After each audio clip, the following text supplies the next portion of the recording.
आदरणीय व्यासपीठ तसेच आपल्या इंग्रजी आणि मराठी माध्यमातील सर्व ज्येष्ठ शिक्षक कर्मचारी, प्राथमिक विभागाच्या मंजिरी मॅडम, त्यांचे कुटुंबीय, ज्येष्ठ नातेवाईक यांचं सर्वांचं स्वागत आहे या कार्यक्रमामध्ये. मॅडम आज एक वयोमानानुसार सेवानिवृत्त होत आहे. त्यांना शुभेच्छा देण्याच्या हेतूने मी आज इथे 2 शब्द बोलतोय.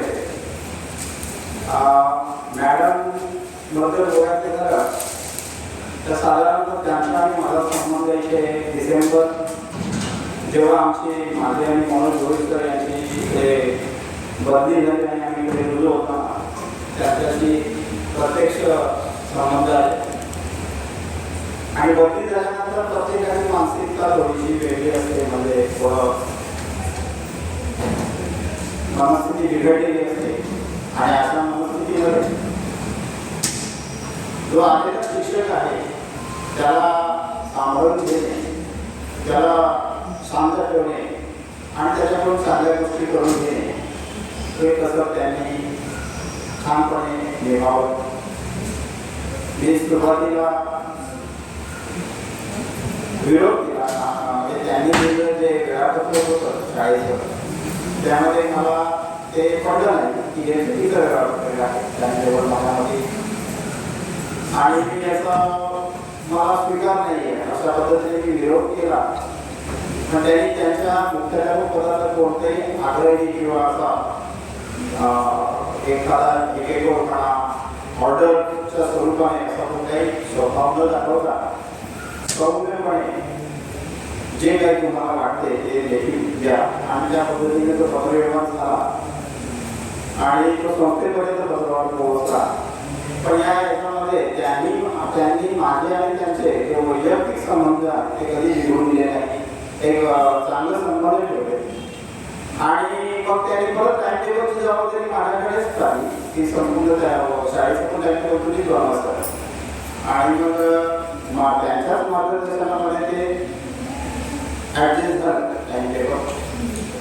तर त्याबद्दल सुद्धा मी त्यांना धन्यवाद देतो की तुम्ही माझ्यावर जबाबदारी टाकली, माझ्याकडून ती पार पाडून घेतली. वावरताना अनेक गोष्टी त्यांच्या माझ्या लक्षात आल्या की प्रत्येक every person has a unique personality. प्रत्येकाचा जन्म जो आहे इथे तो एक वेगळा एक ते व्यक्तिमत्व असतं आणि कुठले कुठले गुण त्याच्यामध्ये आपल्याला चांगले दिसतात आणि त्या पद्धतीने तो विकारांना प्रभावित करत असतो. मॅडमचा सर्वात मोठा गुण मला सांगावा लागेल सिम्प्लिसिटी.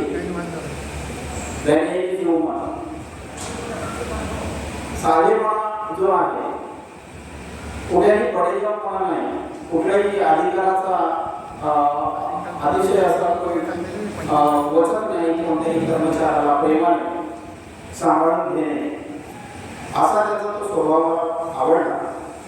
कारण की आजचा हा कार्यक्रम सुद्धा किंवा कुठल्याही अगोदरच्या पण कार्यक्रमामध्ये आम्ही त्यांना सूचना म्हणत होतो, म्हणजे चौघास किंवा आपण सगळे सहकारी की मॅडम आपला कार्यक्रम थोडे दिवस झाला पाहिजे, व्यवस्थित झाला पाहिजे. त्या हिशोबाने तुम्ही अजून अधिकच्या लोकांना संस्थेला आमंत्रित करा.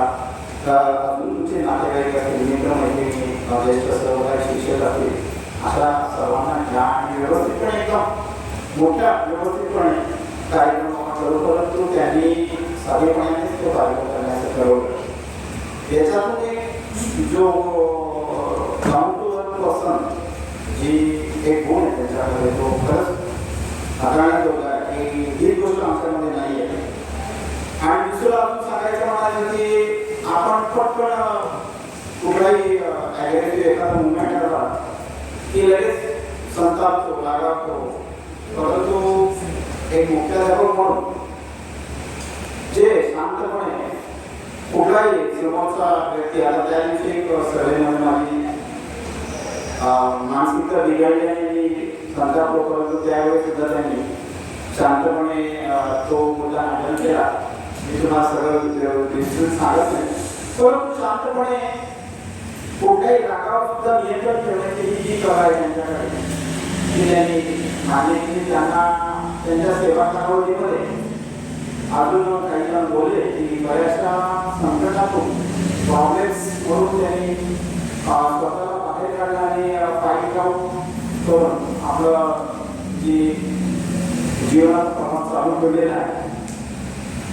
अनेक गोष्टी त्या शिकलेल्या असतील.